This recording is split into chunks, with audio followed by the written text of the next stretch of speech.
We will call to order the Pittsylvania County Board of Supervisors business meeting Tuesday, February 20th, 2018 at 7 p.m. Pittsylvania County General District Courtroom, Edwin R. Shields, Courthouse Edition, 11 Bank Street, Chatham, Virginia 24531. Roll call, Ms. Whitman. Mr. Miller? Here. Mr. Davis? Present. Mr. Scarce? Here. Mr. Blackstock? Present. Mr. Farmer? Here. Mr. Barber? Here. And Mr. Warren? Here. I would ask that everyone observe a moment of silence with you, please.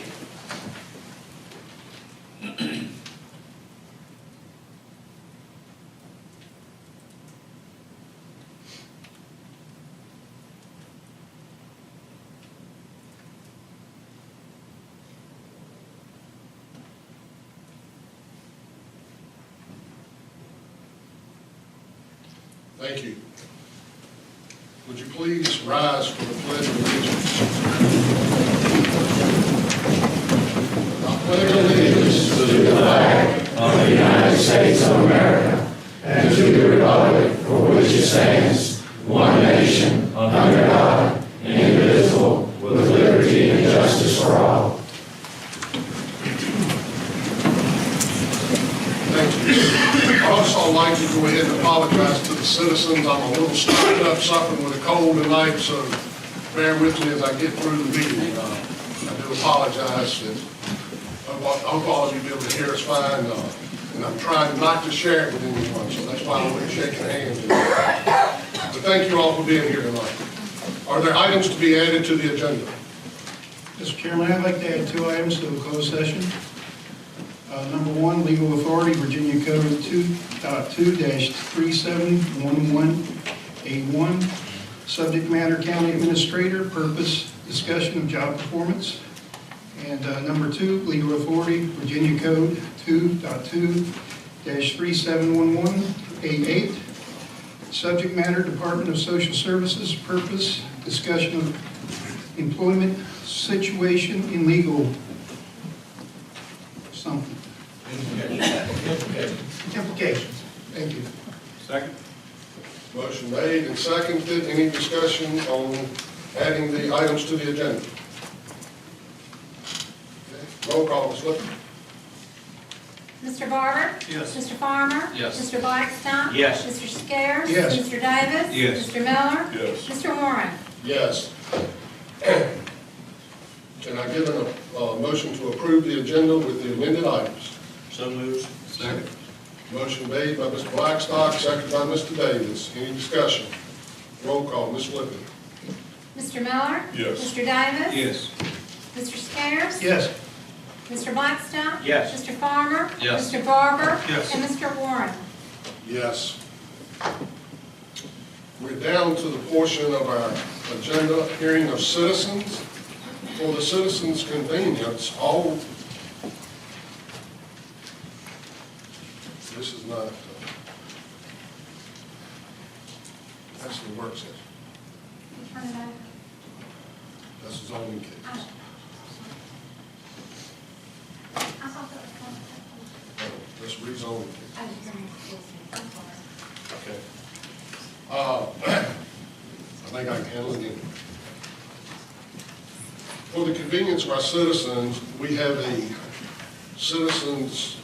hearing of citizens that is not a question and answer time, but with your comments are of a great concern to ours, and we will be paying close attention. It is, as I said, not a question and answer period, but there is a 3-minute time limit. As you start, there will be a lighting system here. When you see the amber light come on, you have approximately 1 minute left. Please be advised that we will take each comment seriously and appreciate you being here and making your comments. We will start at the first person that signed up for that, Mr. Two. Thank you. I'm Lisa Tu. I'm the member of the Bannister District and the director of the Pittsylvania County Public Library. And I am here today to deliver a petition responding to the suggestion that was published on January 10th to potentially close a half of a $6 million budget gap by shutting down the library, the Parks and Rec Department, the Human Resources Department, and the School Resource Officer Program. That suggestion was followed by a rhetorical question: will citizens be happy without a library system? And the answer to that is a definitive no, according to more than 1,000 county citizens and library patrons who have signed our petition, which I have for you today. I know that I am joined tonight by some of the people who signed that petition, and I ask them to stand and be recognized for their support of the library. Thank you all for coming. The library and its patrons deeply appreciate the support that the Board of Supervisors and the county administration have provided over the years. Everyone is looking forward to the opening of the new library in Mount Hermon in just a few weeks, and I know it will be a busy and popular branch. More than 34,000 people have a Pittsylvania County Public Library card. That's more than 1/2 of the county's population. And our patrons value the services provided by the library that support literacy, lifelong learning, and that provide the means for everyone in the county to participate in the digital age. Libraries are more than warehouses for books, though more than 1.8 million items were circulated from our branches over the last 5 years. Libraries are also vibrant community centers, meeting places, program and event places, and they are filled with toddlers learning their first words from Mother Goose on the Loose programs, students taking online classes and exams, adults building new opportunities by printing resumes and invoices. Seniors are getting help scanning and submitting insurance and government forms, and budding genealogists are tracing their family trees. Patrons who rarely set foot in the library building check out books, movies, and audiobooks online, and our bookmobile supplements public and private schools throughout the county.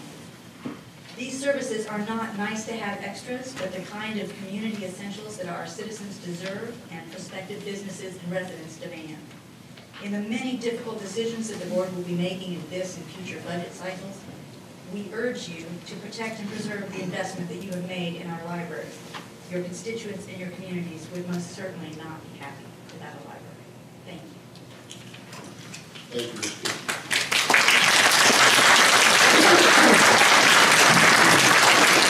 Next is Ms. Deborah Dix in the Chatham District. As you come forward, please state your name and district that you reside, please. Deborah Dix, Blair's Chatham District, and keep our libraries open. Just do that in. I'm surprised when I was at your work session today, and Sheriff mentioned all the cutbacks you have in his area and the fire department area, that he was concerned about Mountain Valley Pipeline. And I thought, oh good, I think they is concerned because it may not be less people in case the thing blew up or have an accident. But then my jaw just dropped to the floor when he said he needed it so he could counter paid protesters.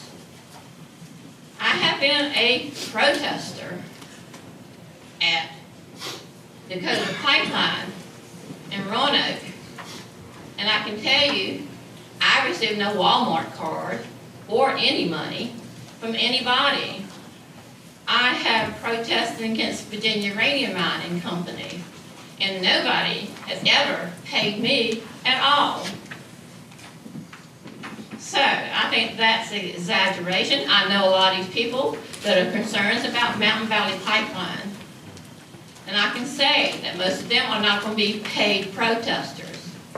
The only paid protesters I've seen have wear black hoods, and we do not know who they are at different protesters. I can say they're probably not any of us. So thank you. And the next one. You have 3 minutes. I mean, I'm finished, but I have to wait. I can keep talking. She signed up twice, Mr. Hunt. Oh, yeah, okay. Signed up twice.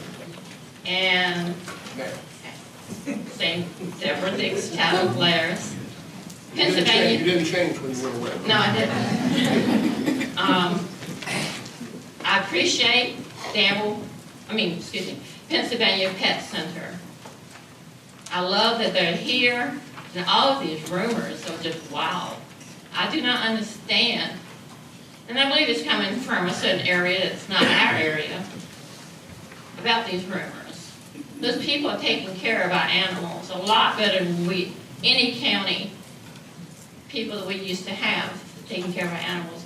They are adopting a lot of cats and dogs. They are saving our cats. But it used to be they went to a certain place. Rumors that they destroyed these kitties.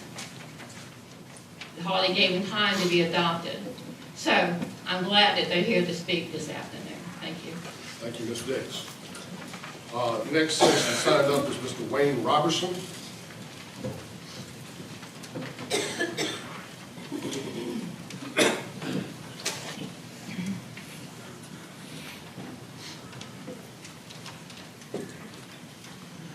As you know, my name is Wayne Robertson, and I live in Mr. Warren's district. I have three things I'd like to speak to you about tonight. The first thing is I really appreciate the fact that you all give citizens a chance to come and talk to you about things that we're concerned about. You are doing the right thing by doing that, and I certainly appreciate that. Second thing I want to talk about is the extra security that has been installed here in the courthouse area. To me, it is unnecessary, it is burdensome, and it creates a hostile environment for people who want to come to the courthouse, the clerk's office, commissioner's office to do business with the county. I spoke with Mr. Warren about it this afternoon, and I appreciate your taking time to talk with me, Mr. Warren. Mr. Warren suggested that I write to all the judges that are involved in activities here at the courthouse. I thought about it, and I think it would be much better if you all get into it and ask them to pull back some of this security. As I said, it creates a hostile environment between the people who are coming in to do business with the county and also those people who work here. That is not good for them, and it's not good for the citizens either. So I'd appreciate it if you would give real serious consideration to getting in touch with those judges and telling them to pull back some of that security. I understand if they're having a high crime type trial, a lot of problems type activities, you might need some security then. But just for an ordinary business day, you don't need all this extra security, and especially the problem of getting into the deed room downstairs. So I'd appreciate it if you would give some real serious consideration to getting in touch with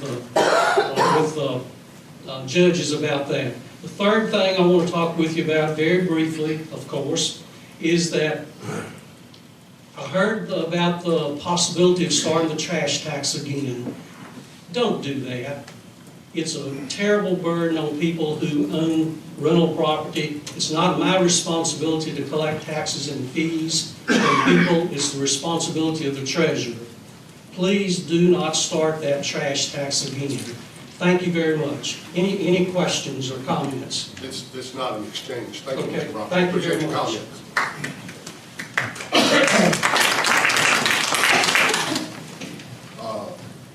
Sonia Egan has signed up, but I think you marked your name out. Is that right, Ms. Egan?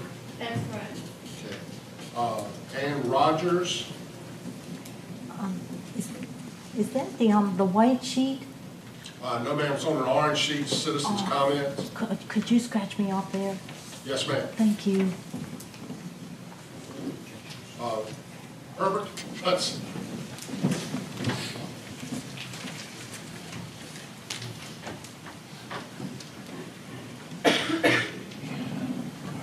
My name is Hubert Hudson. I'm from the Tunstall District. I'm here again tonight to remind you who you work for. You work for the citizens of Pittsylvania County. You do not work for the county administrator. If you're incapable of recognizing the fact that you're given poor recommendations then by this county administrator, then most definitely you're incapable of doing the job that you were elected to do. I watched in December as the administration recommended that you borrow $5 million. In a nutshell, a blank check. You can call it what you will. On the premise that the spending of these funds will be approved by the board. We all know what's going to happen to that money. I want to know where it is. That being said, if any of you, including this county administrator, can tell me we're in a financial crisis after you borrowed $5 million, that's unfathomable to me. I don't understand how you can even remotely explain that.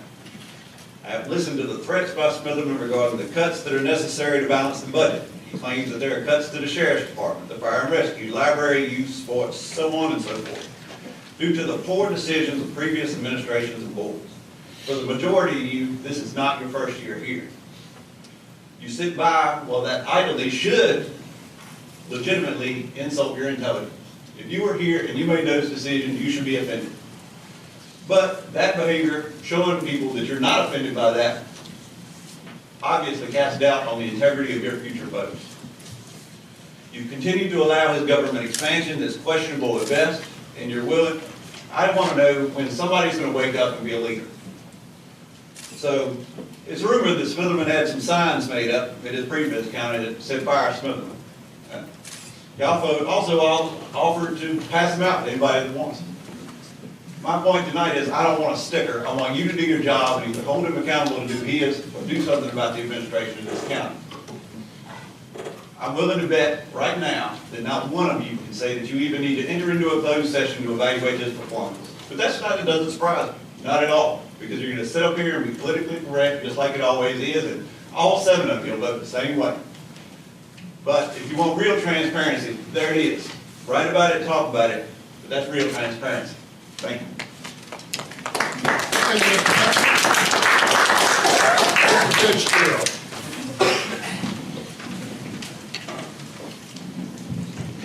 Good evening. My name is Willie Fitzgerald, and I'm in the Bannister District. And I want to say good evening to our elected officials up there. I'm part of a group called the Pittsylvania Together, and I'm here tonight on our behalf. And if you want to know what we do, we are an organization that meets black and white to try to foster better love and communication in the county, one towards another. So with that said, we invite you to come to Thursday evening meeting down at the train station. But my real purpose, train station, welcome some, same thing. But my real purpose is to tell you that we are planning a vision out on the courthouse steps Sunday afternoon at 5 o'clock to recognize the victims in Florida that were shot and their families are sad because of the loss of their loved one, and to recognize our students here in Pennsylvania County that this could happen to them as well. But we want to send a message to them that let them know that we love them, that we care for them, and we're going to try to provide the best security for them that we possibly can. But they need to be made aware that we're not just sitting back and not thinking about our students in this county. So we're going to ask you to come and join us on the courthouse step Sunday afternoon at 5 o'clock as we pray and recognize our students in Pennsylvania County, but also those that are in Florida that are sad because of the loss of their loved one. Thank you.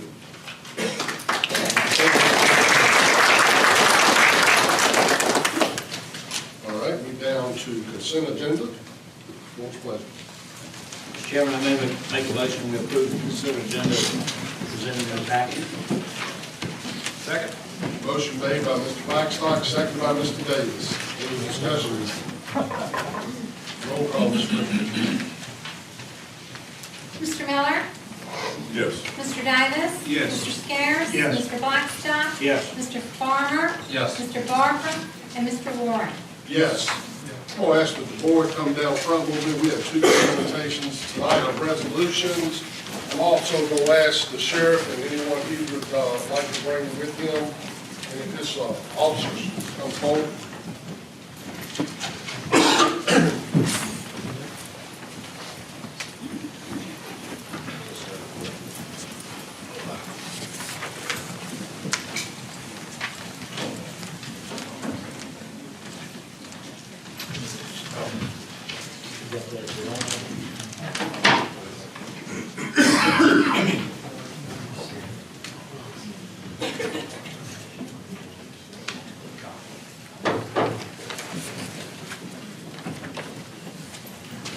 Mr. Blackstock's going to recognize the first resolution. Sheriff, come on over here with us. Bring it closer. Squeeze in a little tight. Yeah, I know they're not. If we were eating, they wouldn't be shy, would they? All right, Deputy James Gregory, would you step forward?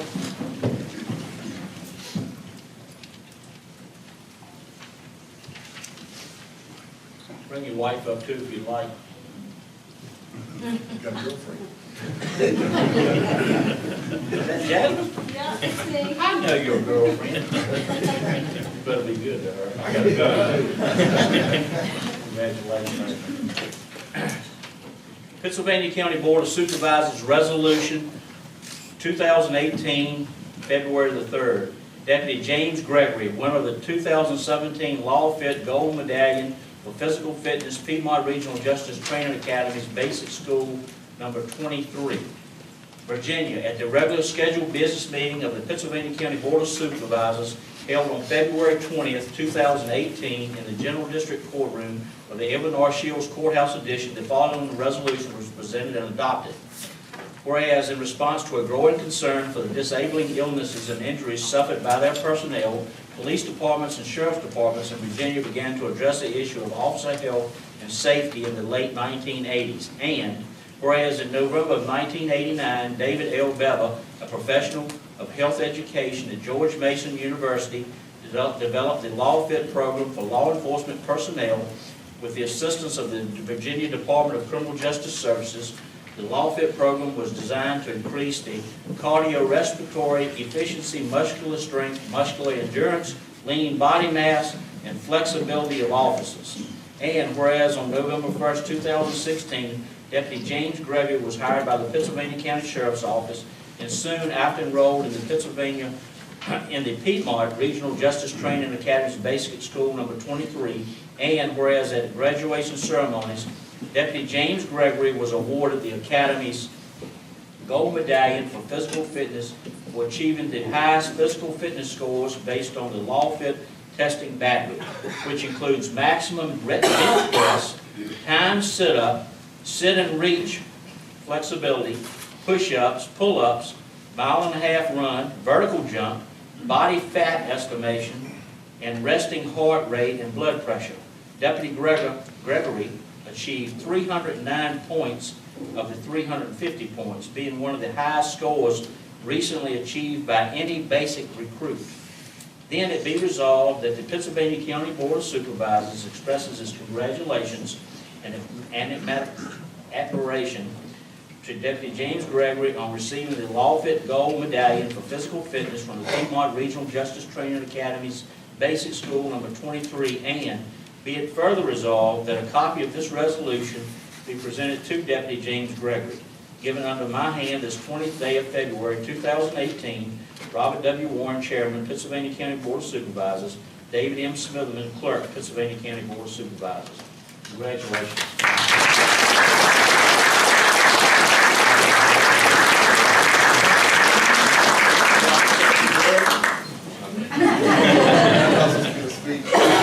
You in my district, if you decide to run next time, I won't be bothering you. Sheriff? I'm just very proud of James, and that's a very competitive field in that academy, and I'm very, very proud of his achievements. We're glad to have him here with us. Congratulations.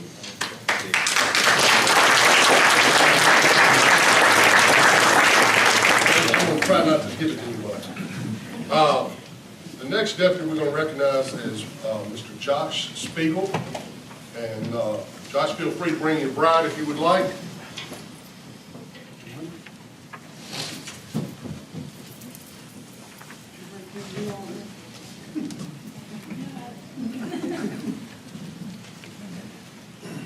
We had to delay this one a little while because Mr. Speagle and Ms. Speagle decided to add to our population. Mike's recruiting for the future. Deputy Josh Speagle, recipient of the James Edwin J. Parker Jr. Memorial Award, Central Virginia Criminal Justice Training Academy, Basic School number 9, Virginia. at the regular scheduled business meeting of the Pittsylvania County Board of Supervisors held on February 20th, 2018 in the General District Courtroom of the Edwin R. Shields Courthouse Edition, the following resolution was presented and adopted. Whereas the basic law enforcement recruit school is divided into 8 training modules to include professionalism, legal, communications, patrol, investigation, defensive tactics, firearms, and emergency driving. And all the recruits receive 800 hours of instructional days by the end of their 22 weeks of basic training. The recruits' day begins with physical training using the LawFit program and ends with academics and final grades of the criminal investigation, legal, patrol, skills, modals are based on written examinations. In addition to academic achievements, to graduate, the recruit must successfully complete all the performance-based tests that are pass-fail, including first aid, CPR, control tactics, firearm training, and driver training. Each recruit who graduates receives an academy diploma recognizing attendance and successful completion of the basic law enforcement school. Each graduate receives State of Virginia certification recognizing completion of state mandated training for law enforcement officers and deputies, sheriffs, and whereas Deputy Josh Speagle was hired by the Pittsylvania County Sheriff's Office on June 16, 2017, and soon after was enrolled in the Central Virginia Criminal Justice Training Academy Basic School number 90, which graduated December 13, 2017, and whereas the Academy training during each session recognized one student to receive the James Edwin J. Parker Jr. Memorial Award. This award is presented in memory of J. Parker Jr., training coordinator of the Central Virginia Criminal Justice Training Academy, and whereas at graduation ceremonies, Deputy Josh Speagle was the winner of this award from the staff and instructors of the Central Virginia Criminal Justice Training Academy, Basic School number 9. And the award was presented by the Honorable Michael R. Dutchett, Commonwealth Attorney of the City of Lynchburg. Then be it resolved that the Pittsylvania County Board of Supervisors express its congratulations and admiration to Deputy Josh Speagle on receiving the James Edwin J. Parker Jr. Memorial Award for Central Virginia Criminal Justice Training Academy, Basic School number 9. And be it further resolved that a copy of this resolution be presented to Deputy Josh Speagle, given under my hand this 20th day of January 2013, Robert W. Warren, Chairman, Pittsylvania County Board of Supervisors, David M. Smitherman, Clerk, Pittsylvania County Board of Supervisors. Thank you very much, Mr. Speaker.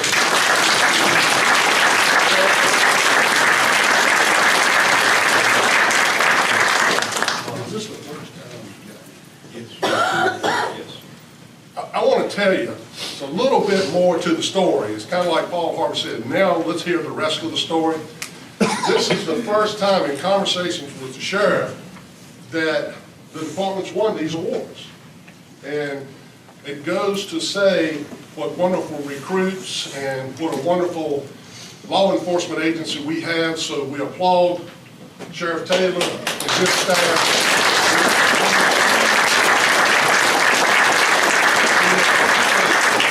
We appreciate so much these gentlemen because they're out there at night protecting us when a lot of times we're in warm beds, sleeping and comfortable. I think Mr. Speagle's coming off of that shift now, running the night shift. So we do appreciate you all very much. Deputy Gregory, thank you so much for your service. I know Mike had a few words he wants to share, and maybe some of his other folks, but Sheriff Taylor? I just again, come back to I just want to say what a pleasure it is and an honor for us and my staff to be able for these guys to receive these awards. And again, it's a lot of competition in the schools, a lot of long days. They're usually at PT in the morning by 6, and their day ends at about 5:30. And these two guys, they drove to Lynchburg apparently every day, back and forth, back and forth. So it was a long 22 weeks, and I know it was a long time to be away from their family. And we're just so proud of them, and we look for great things in the future from these guys. Thank you again for all your dedication.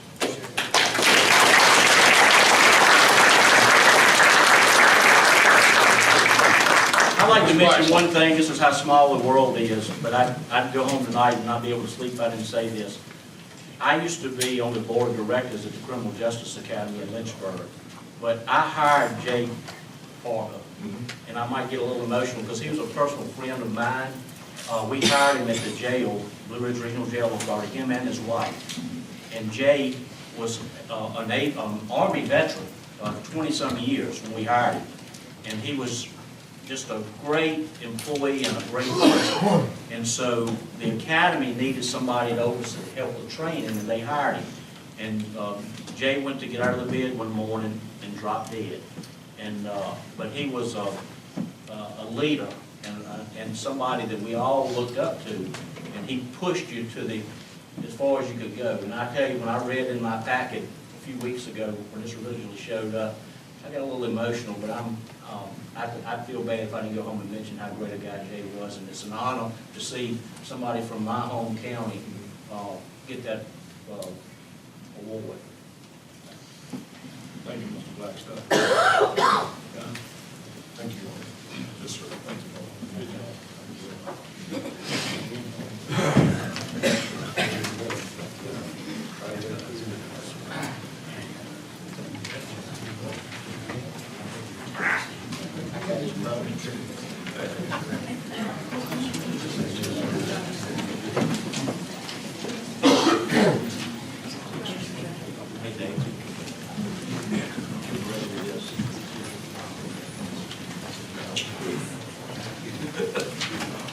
Mr. Gregory, come forward. We omitted one part of your.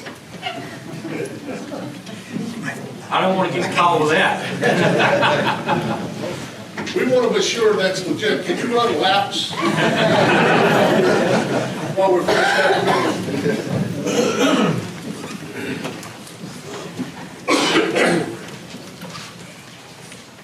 Thanks to all the sheriff and his staff for being here.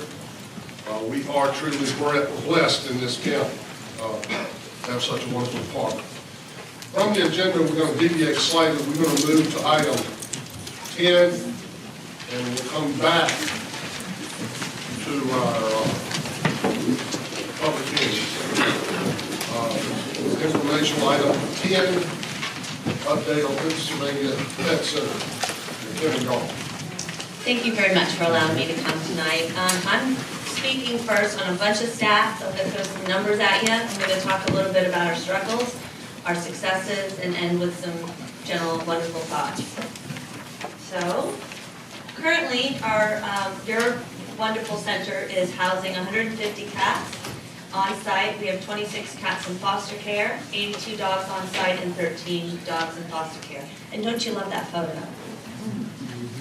Our staff has done a really remarkable job trying to promote the animals. So looking at the first 7 months of the Pittsylvania Pet Center, starting from July through the end of January, we've seen 1,218 pets come into our facility. We've adopted out 582, we've had 88 reclaimed, we've euthanized 14, and we've transferred out 215. We cannot say enough positive things about the SPCA of Pittsylvania County and about Happy Tails, Jordan Keys specifically. They have been remarkable in helping us get animals out of our facility. And I just gave you the breakdown on owner surrenders versus strays, just so you can see what the numbers were. So this gives you a snapshot of what it looks like compared to the entire year of 2016. We've seen obviously a great deal of animals coming in compared to all of last year in 7 months. We've adopted out remarkable numbers. This community has really stepped forward and helped us when we've needed it in regards to coming out and adopting. And so far we've had 98% live release rate, which is remarkable. You all should be very proud of this community. So So I wanted to just quickly show you what it looks like for just January. We have our stats up on the website for anybody to see. So right now, you'll see July through the end of the year, and then also starting with January. So if you want to follow where we are each month, you can certainly go out and take a look. But this is important just for you all to note, the number of increase we've had in regards to the facility. And obviously, the live release rate is still up in the 98th percentile. But we've had 101 more animals come into our facility in 1 month compared to last year, that same month, which is 240% increase. So we expect to see about 2,000 animals this year through the center. That's our projections. So some of our struggles, initially we had some staffing and training issues. We had to staff up rather quickly. We have about 4 staff members still with us that we hired initially when we started the center.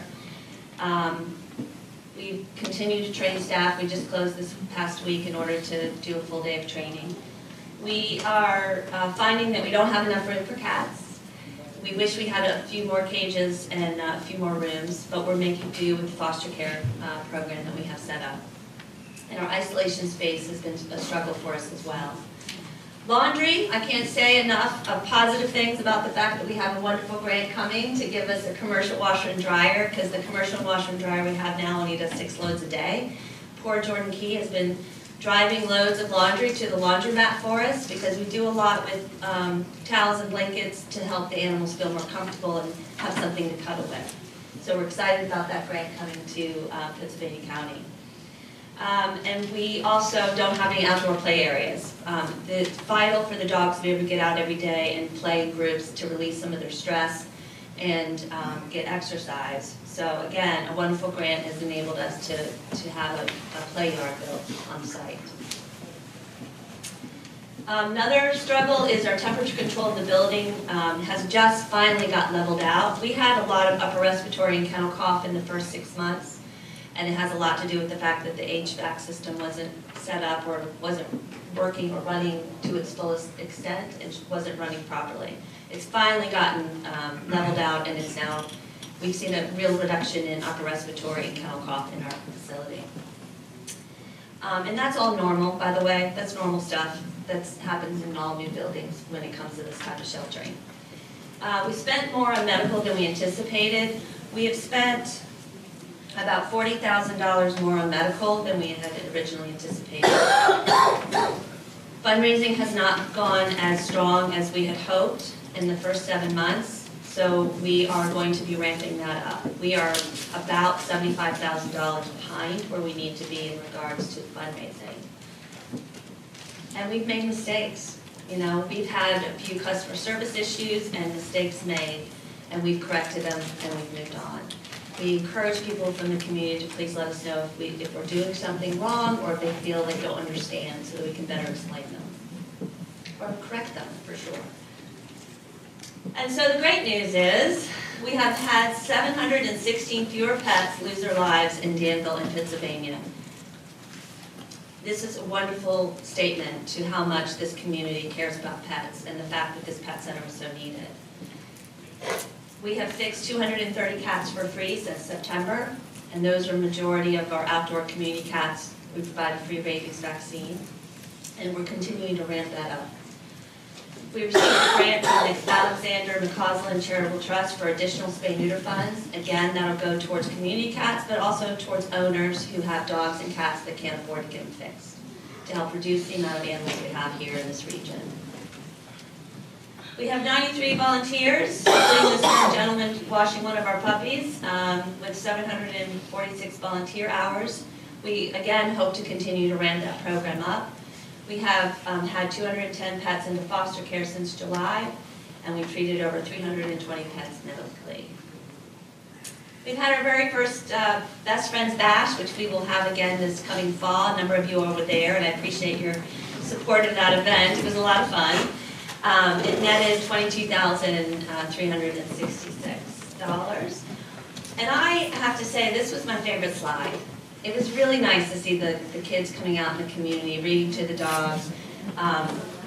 The wonderful poem written by the 9-year-old is on our Facebook page if you want to see it. We have it at the center. But we could not say enough about how much the kids in this community have embraced this center. And so I want to leave with some reviews off of our Facebook page. We have over 5,400 followers on our Facebook page. And so I wanted to just highlight some of the nice things that were said. I'm not going to read them, I'll let you all read them.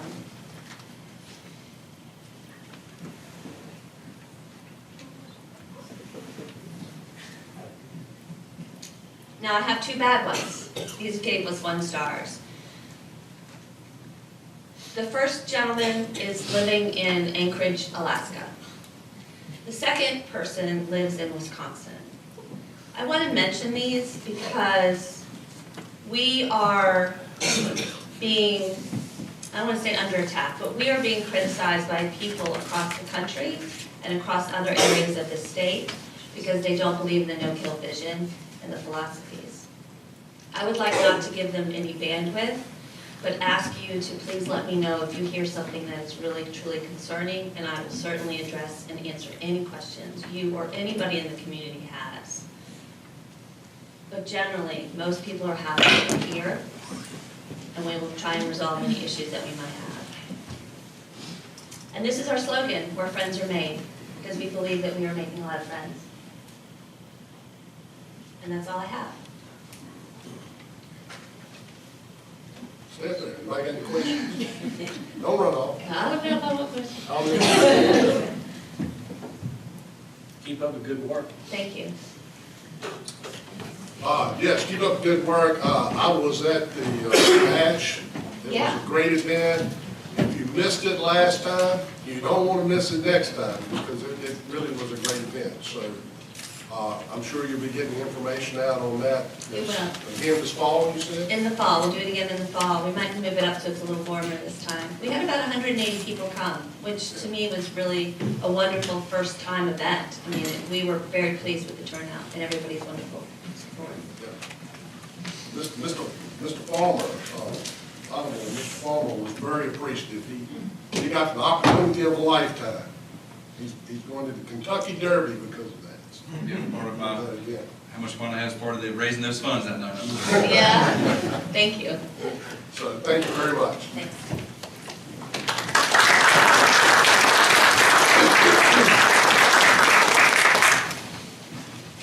All right. We'll move back to public hearing, zoning cases. Ladies and gentlemen, pursuant to Article 5, Division 6 of the Pittsylvania County zoning ordinance, we, the Board of Supervisors, have been empowered to hear and decide specific zoning issues and zoning map changes in support of said ordinance.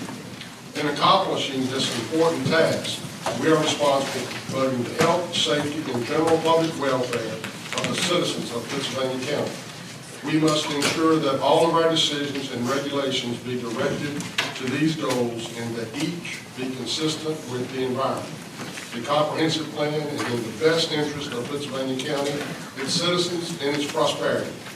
Anyone here to speak to the board regarding zoning cases will be limited to 3 minutes. At this time, I will open public hearing for case number 1, R18-003, Christopher M. Coleman and Betty C. Coleman. Mr. Greg Sykes. Yes, Mr. Chairman, you usually hear me presenting these cases, but tonight we brought in the expert and the professional. So I just wanted to mention that tonight Ms. Karen Hayes, our interim zoning administrator, is going to be presenting the case. Thank you, Ms. Hayes. Case 1, R18-003, Michael and Betty Coleman have petitioned to rezone 2.18 acres located on Franklin Turnpike in the Chatham Blair's election district from A1 Agricultural District to M1 Industrial District Light Industry to bring the existing use of the accessory building as a welding shop into compliance with the ordinance. The Planning Commission, with opposition, recommended granting the petitioner's request. The staff summary is enclosed in the board packet. A proffer has been provided by the applicant. I have those copies Mr. Chairman, Mr. Coleman is here to represent the petition. Mr. Coleman, anything you'd like to add?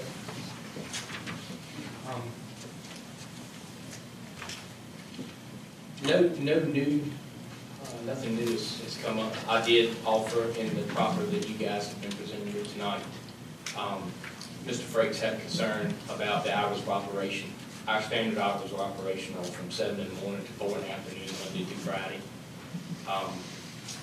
We did offer a no commercial aspect in the shop. Business will be done between the hours of 10 p.m. and 7 a.m. Obviously, everybody's got to sleep. We're not trying to keep anyone up at night. The other question that he had in concern was with the M1 rezone.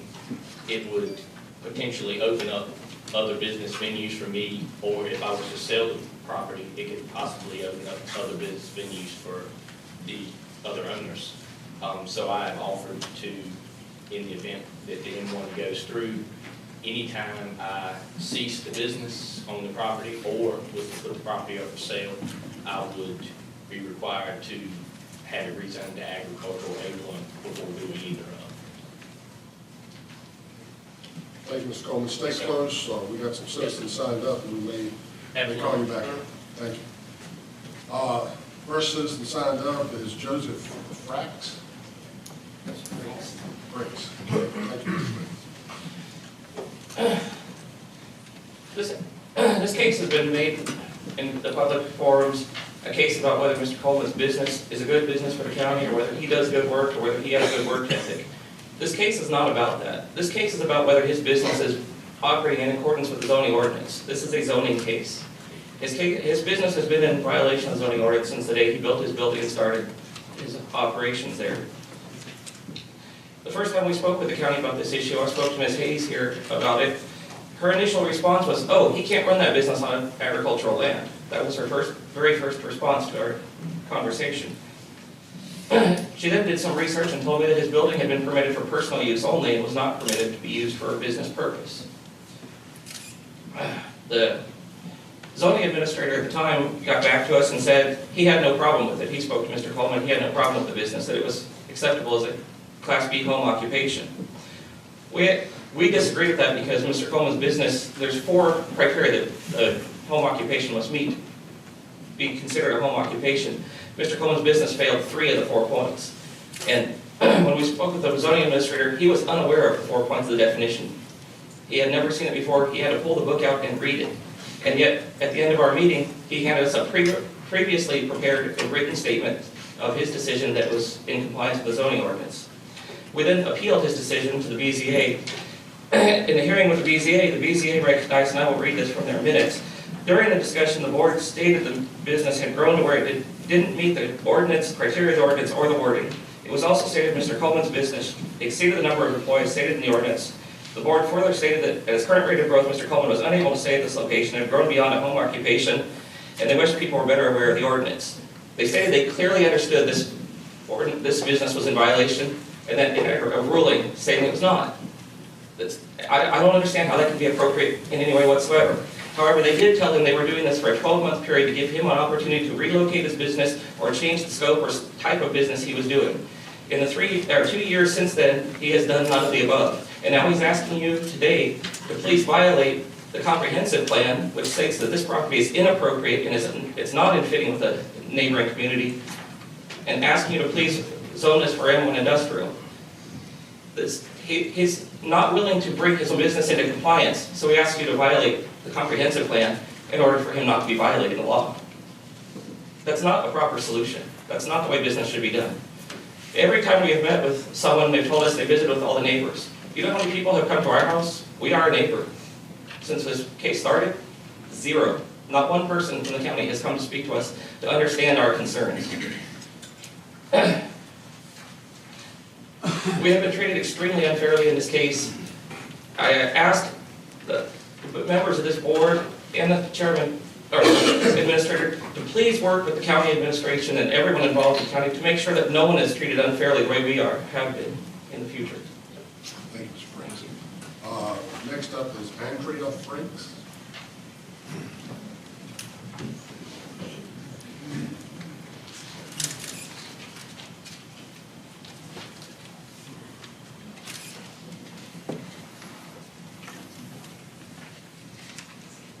Andrea Frakes in Chatham District. I'd just like to add that we did check zoning prior to purchasing our house. And if this type of business had been allowed in our area, we would not have purchased the house. This building wasn't even built when we purchased the house. It was way after we purchased the house. It was all zoned residential and agricultural. It's not in the comprehensive plan. If you go back to what was written in the paper, it doesn't even say M1 industrial or M2. Nothing about industrial is allowed. And as it stated in the paper, they're not in compliance. Rezoning to industrial is not consistent with the area. The comprehensive plan indicates that allowable development doesn't allow industrial. According to the county's website, the comprehensive plan is in place as a basis for land development regulations, decisions such as rezoning. It is also in place to avoid decisions that serve only special interest or preventing isolated decision-making. Industrial zoning would be inappropriate spot zoning. According to section 35-177 of the zoning ordinance, one of the purposes of A1 agricultural is to discourage the random scattering of industrial uses in this district. It needs to be understood, zoning is given to the property, not the owner. If it's rezoned, all uses are permitted. So it is a concern that if he does move, the zoning doesn't go with him. It stays with the land. We cannot be assured that it will be rezoned back to A1. There's nothing that it says anywhere, that we can be assured of that. I spoke with someone that was mentioned in the last planning commission meeting. It had to go through something very similar to this. Mr. Coleman mentioned Ace Machine Shop. The owners of that shop are friends of mine. I spoke with them and they said that they were not happy that they were mentioned without their permission, and that I did have permission to say something tonight. She had planned on being here, but her uncle fell sick today. They had to go through the proper channels. They had to get all their neighbors to sign paperwork so that they could open their machine shop. He hasn't had to go to numerous meetings. He hasn't had to put out any site plans like they did. And he shouldn't be given an unfair advantage over them or other county residents by spot zoning to bring him into compliance. Every resident should be given a fair and equal opportunity. Every resident of the county should be protected by the laws and the ordinances. The Board of Supervisors bylaws that I read online state that members should base their decisions on the merits and substance of the matter at hand rather than unrelated considerations. That's why we're asking for you not to rezone this property. It's not consistent with the area, not permitted by the comprehensive plan, and inappropriate spot zoning would be a bad precedent to set. Thank you. Thank you. Next up is Valley, Karen Valley.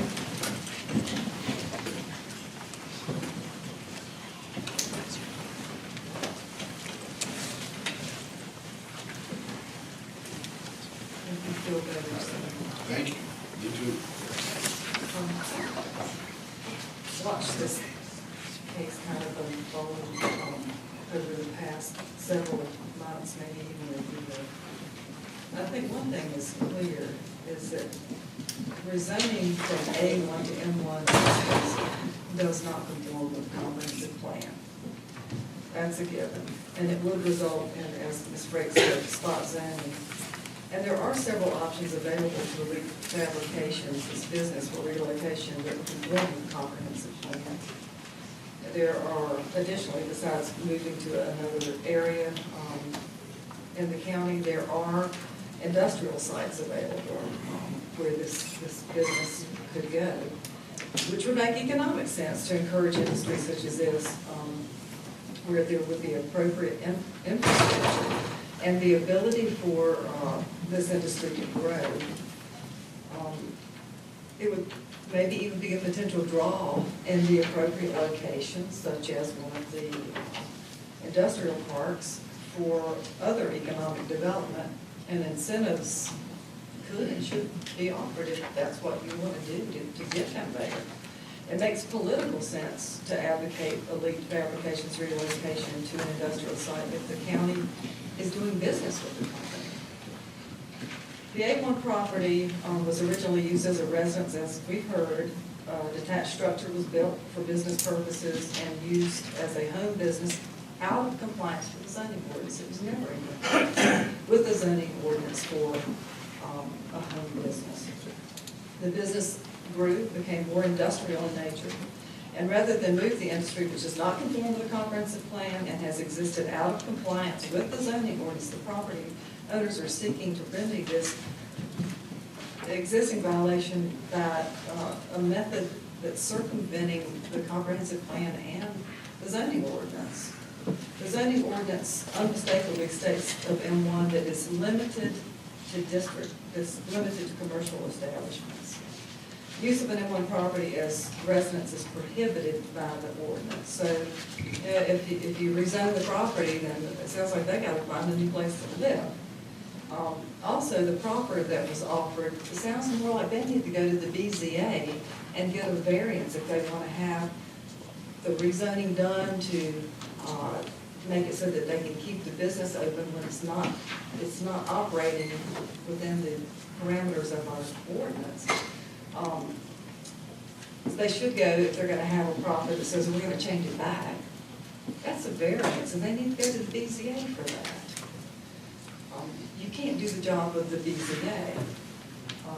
So it would not conform with the comprehensive plan. It would subject neighboring property owners to excessive traffic, noise, environmental health risk, for one thing, and the risk that the homeless could lose their home. Yes, ma'am. You gotta wrap it up now. Okay? I hope that you will make every effort to help them relocate to an appropriate place, and I also think that this rezoning should be denied. Thank you. Thank you, Ms. Bennett. Martin Dodd.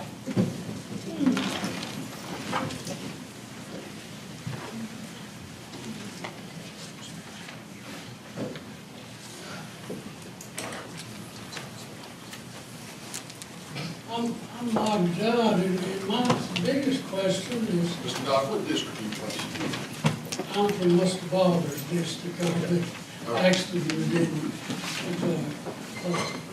But this question has been brought up before the board before on zoning.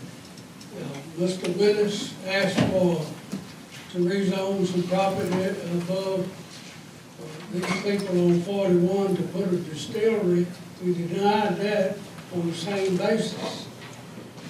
We don't want to take every 2-acre tract of land and rezone it to manufacturing and facilities in a neighborhood. These people bought this house to live in. You don't want somebody beating and banging on dumpsters at night. All of this is unreal that it even came before you guys. There was a guy right in our neighborhood that wanted to fix a little area and park trucks at night and run a painting business. You guys denied that because it would make too much noise in the middle of the night, cranking up trucks and moving trucks. This is all these people are asking. They bought in a residential neighborhood. They want to keep that property as a residential neighborhood. And I don't think it's any question of what we should do in this case. And I thank you guys for the time, and I appreciated the Pledge of Allegiance on the flag in the moment of silence. This is the first meeting I've ever been to, but I have heard and read so much about it, it's politically incorrect to do that. But thank God Pittsylvania County is standing up for the rights of the American people. Thank you. Thank you, Mr. Dodd. Mr. John Dodd.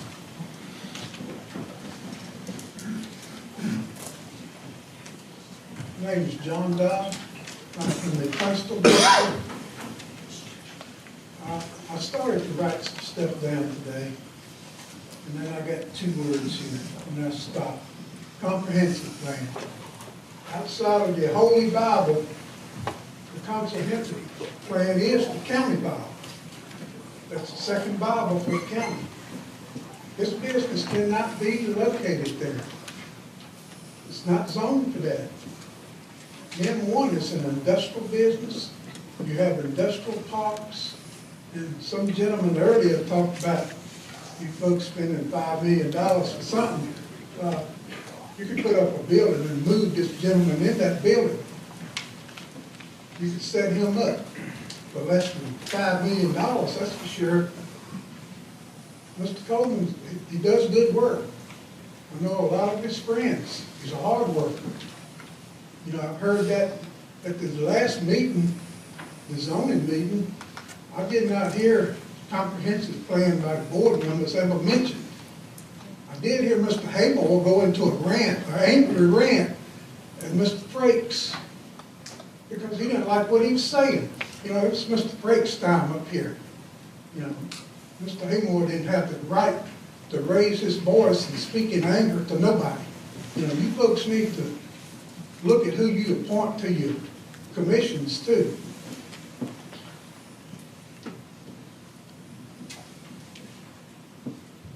That's all I have.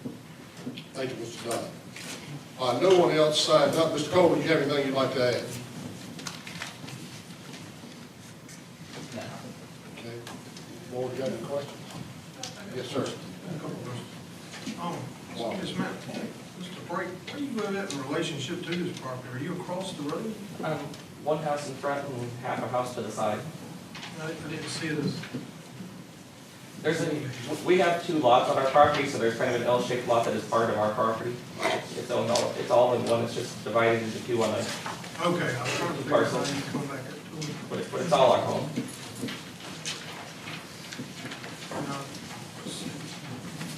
I was going to point out, the gentleman brought that question, that paint company. I guess he's going to go into racial, that's what he's talking about. That paint company he was talking about, we initially had issues with it, but he went back to the neighbors and with the proper, was able to work that out, we approved it. I was looking at this comprehensive plan, it's four or five uses, agricultural, B1, different things, but because some certain like business requiring the M1, but the building size is 30 by 60, that's 1,800 square foot building. That's not a very large building. But I was also looking at his map. It's entry, but he's on the back. But the concerns I had, the proper, pretty well concerned. What my concern is on M1, the property he talked about, the distillery, he wasn't willing to put that it would revert back to the original zoning. He's already took care of that too. That if he sells his property, it reverts back to A1. That's the concern I always have about M1. Is because it's there forever without a proper, but this is a stamped proper. Is that correct, Karen? Yes, sir. Right, it has to revert back if he sells it. He can't sell it to anybody else, put any type of business other than what he's doing with this 1,800 square foot welding shop. So, that being said, I'd like case R-18-003, I'd like to make a motion, we rezone from A1 to M1. Do I have a second? Second. Motion made by Mr. Barber, second by Mr. Davis. Any discussion from the board? I have just a few things to say. It is in my district. I have visited this site at a minimum of 12 times over the last year or so this has gone on. Originally, there was a lot of comments about noise. I sat on 41 for 20-minute periods of times, at least 4 different occasions at different times. I couldn't hear anything from the operation. About 75% of the time when I visited the location during normal business hours, there was no one at the location because most of their work, they do some fabrication there and then they're off-site putting the work together. In the year's time, I've talked to, not initiated myself, but contacted by several of the major businesses in that area that use these services and say they're vitally important. I've been contacted by every farmer of any size in that area saying how valuable the services and the welding and how prompt they are to get there and keep them running in operation. I too, like Mr. Barber, would probably have some reservations had he not offered the proffers. But since they're offered, and I do know Mr. Coleman is also planting some trees that are in the growth stage that should end up eliminating any kind of noise. He's proffered that he will shut down no later than 10 p.m. It will not start up before 7 a.m. It just seems like he's made every effort, and with the contacts that I've received from our agricultural community and our business community, I will have to be supporting this zoning change tonight as the Chatham Blair's district representative. Any other questions or comments? Roll call, Ms. Flippen. Mr. Miller? No. Mr. Davis? Yes. Mr. Scares? Yes. Mr. Blackstock? Yes. Mr. Farmer? Yes. Mr. Barber? Yes. Mr. Warren? Yes. Ms. Coleman, your property's been rezoned. Thank you.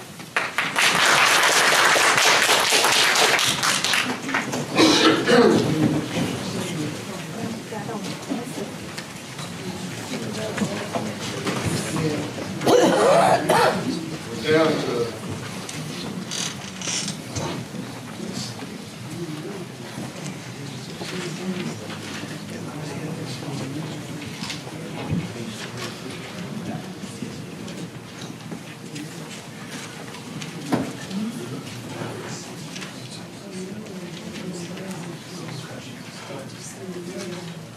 we're on case 2.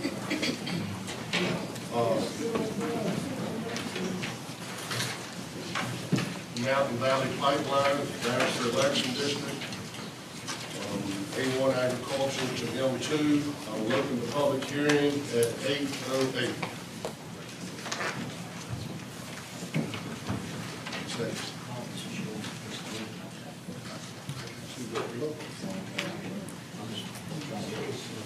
This is case 3. Okay. Case 2 was withdrawn.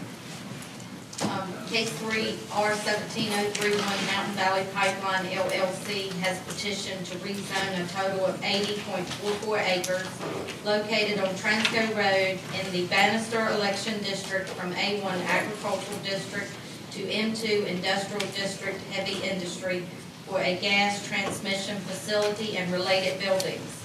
No recommendation was made by the Planning Commission at their November 9, 2017 meeting. The staff summary and the site development plan are enclosed in the board packet. A proffer has been provided by the applicant. Also, if the Board of Supervisors approves this rezoning, they will also have to apply for a special use permit. Mr. Chairman, Robert Pichardo is here to represent the petition.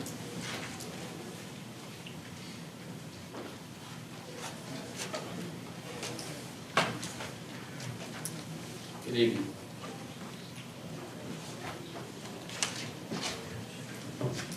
Thanks for having us this evening. My name is Robert Pichardo. I'm a senior staff attorney for EQT Corporation. Here tonight on behalf of Mountain Valley Pipeline. With me from Mountain Valley, I also have Joe Gilmore and Paul Seckinger, and then outside counsel Wade Massey from Penn Stewart. Again, this is for application number R-17-031. And it's for the Transco Cherrystone Interconnect location. So I want to start off with the project update, provide a little bit of history throughout the process here. First, just stating that the Federal Energy Regulatory Commission, known as FERC, has primary jurisdiction over U.S. interstate natural gas pipeline projects such as this. This has been a 3-year-plus process. We first sent the pre-filing application to FERC back in October 2014. Through that process, we've had multiple meetings with stakeholders, 16 community open houses, 6 public scoping meetings. And on June 23rd of 2017, FERC approved our final environmental impact statement, a 900-page plus review that goes over the process of the project in full. On October 13th of 2017, we received our Certificate of Public Convenience and Necessity. It's also known as the FERC certificate. which approves the project. And then last week, February 14th of 2018, we received a notice to proceed with the project in Pittsylvania County, along with other counties in the state of Virginia. And we anticipate our project to be full in service by the fourth quarter of this year. So application number R-17-031 is a request of Mountain Valley Pipeline, the owner, for a change in land classification from A1 Agricultural District to M2 Industrial District Heavy Industry. The location is State Road 692, that's 1200 Transco Road in the Bannister Election District.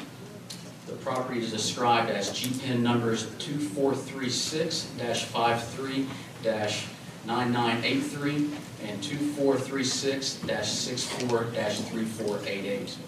The existing use on the one parcel is vacant. The other parcel is a single-family dwelling, which the home will use for construction offices during the construction phase of the project. The approximate acreage on the location is 80.44 acres. Again, it's owned solely by MVP. We were here November 9th for the Planning Commission hearing. There was no recommendation made. It's our understanding that with no action after 60 days, it's a recommendation for approval. And since this is a federal regulated project by FERC, I must make a reservation of rights and state that Mountain Valley Pipeline does not waive any potential right to claim preemption under federal law in regards to this project. We offered several proffers and proposed conditions to the county last week. I'll state those verbatim here. Mountain Valley Pipeline LLC proposes the following conditions for the above referenced property. Rezoned property shall be used for the purpose of the construction and operation of Mountain Valley Pipeline and the associated natural gas transmission facilities and other uses allowed under a certificate order issued by the Federal Energy Regulatory Commission. If the rezoned property is not ultimately used for said purpose, the owner agrees to petition to rezone the property back to the original zoning, which is A1 Agricultural District. 3, once approved by the Virginia Department of Environmental Quality, the approved erosion and sediment control plan will be provided to the Pennsylvania County ESC Program Administrator. We anticipate that plan to be approved in the next week or so. And 4, Mountain Valley Pipeline LLC shall seek applicable Virginia Department of Transportation permits before constructing the facilities.